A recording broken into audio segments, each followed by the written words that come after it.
How are you? I hope everyone's doing well. Good morning. I hope you all survived the blizzard of 2015 and that you're all safe and warm inside your homes. You know, the weather today outside might not be beautiful, but I want to share with you something that is beautiful. Torah, of course, is beautiful. There's a pasuk in this week's parsha that's very beautiful. The Torah tells us by Shiur Hayam, Zekeli vanveu, this is my God and I will beautify him. The question is, how do we beautify a Kadosh Baruch Hu? So the Gemara tells us in Shabbos Daf Kuf Lamed Gimel Lamed Beis that we cannot beautify a Kadosh Baruch Hu, but there is something we can do. We can make sure that the mitzvos that we use to serve a Kadosh Baruch Hu are beautiful. The Gemara tells us in Shabbos that Tani Zekeli vanveyu hisna'a lefanav b'mitzvos. One should make themselves beautiful before a Kadosh Baruch Hu with the mitzvos that they use. Asay lefanav sukkah na'a, lulav na'a, shofar na'a, sitzis na'a, sefer Torah na'a. These mitzvos should be beautiful. And when it comes to the Torah of a kasav bolu shmo, we should write it with Hashem's name. We should write it with the proper kavana. Ubedeyo na'a, with beautiful ink. Uvakulmis na'a, with a beautiful quill. Uvalav laruman, we should use an expert scribe. V'karcho b'shirayana, and make sure to wrap it in a beautiful mantle. And if we make sure that the mitzvos that we use to serve a Kadosh Baruch Hu are beautiful, that is how we can beautify a Kadosh Baruch Hu. And the question is, what is the nature of this mitzvah, Zekeli vanveyu? That we have to make sure that our mitzvos are beautiful. Is it a mitzvah saseh midioraisa, like the Torah, like it seems to imply because it's based on a pasuk, or is it just an extra to din d'Rabbanan? Is it intrinsic to the mitzvah or is it external to the mitzvah? And there is a lot of discussion about this mitzvah and its applications as far as how much one must spend, etc., etc. But there's one case that I want to share with you today that I think is absolutely fascinating. And I just want to share with you two opinions about this case, about which there's much said. The question is as follows. Let's say Reuven goes and he buys a very expensive esrog for Sukkot. He spends $150 on an esrog. A mohudar esrog. He doesn't want to just buy a prietz hadar to fulfill the mitzvah ulukachtam lachem, prietz hadar, but he wants to also fulfill the mitzvah of Zekeli vanveyu. Comes his friend Shimon and he takes the esrog and he examines it under the light. And he drops the esrog on his pitum and it breaks and the esrog is now pasul. Reuven says to Shimon, you owe me $150 for my esrog. You must buy me an esrog of equal value and of equal beauty. Shimon says, are you crazy? All you need for the fulfillment of the mitzvah is a stam esrog, a regular esrog. I'm not buying you an expensive esrog. I'll tell you what.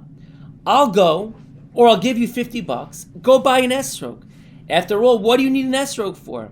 To fulfill the mitzvah of ulakachtem lachem prietz hadar. All you need is to fulfill the mitzvah. Just because you wanted to go buy an expensive esrog doesn't make me obligated to repay you for it.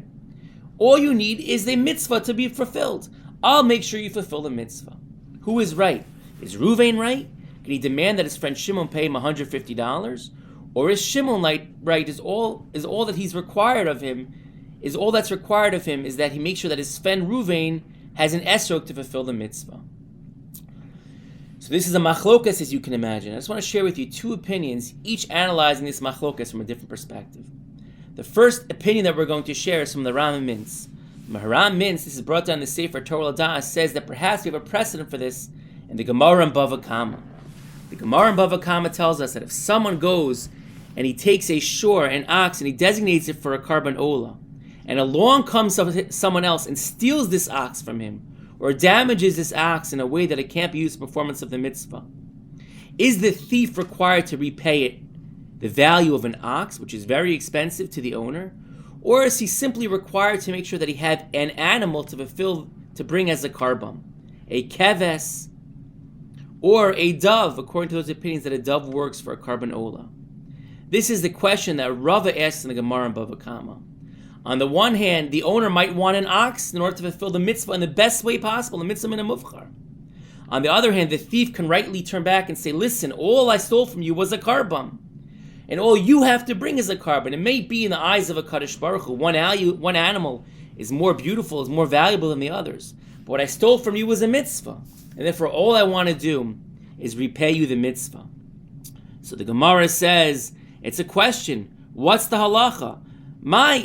Miyamrinan, do we say Shem Ola Kibul Alayhu, that all the person that's designated the shore, the ox, all he did was he designated an animal as a carbon ola, and therefore all he's required is an animal for a carbon ola? O Dilma, or do we say perhaps, Matzi Amarle ana mitzvah min muvchar be'ina lemi aved. I want to fulfill the mitzvah in a beautiful way. Therefore you must repay me by giving me an animal that's equally as beautiful as the animal that I designated. So the Gemara says that Rava, after he went through the back and forth, he concluded the follows. As follows, he says, Ganav, Pater Atzmo Bekeves LeRabbanan, Volas Of LeRabbi Eliezer. He can give him back a lamb, he can give him back a turtle dove, because after all he stole from him was a mitzvah, and therefore all he's required to pay him back for is the mitzvah itself. And says the Maharam Mintz, from here we see the same thing as by our esrog. Shimon broke a mitzvah.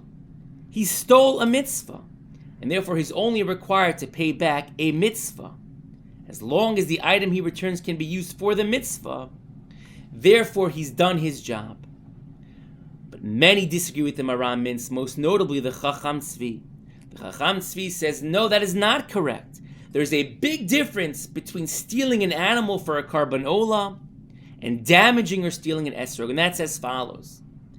A shor, an animal that's designated for a karban, has absolutely no value on the street.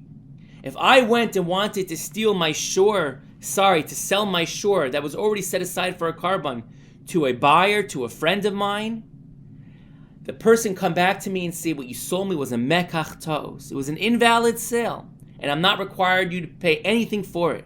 It has zero street value. Why does an ox that's set aside for a karban have zero street value? That's correct, because it has no value except for the purpose of a karban. For an individual buyer to buy that animal, it's useless. If anyone were to buy that animal, they'd have to give it straight to Hekdesh, straight as a karban in the mikdash, and therefore the animal has absolutely no street value. And therefore it makes sense that since the animal has no value except for the performance of the mitzvah, therefore the person is required to pay back only the value of the mitzvah. But an esrog has value beyond the performance of the mitzvah.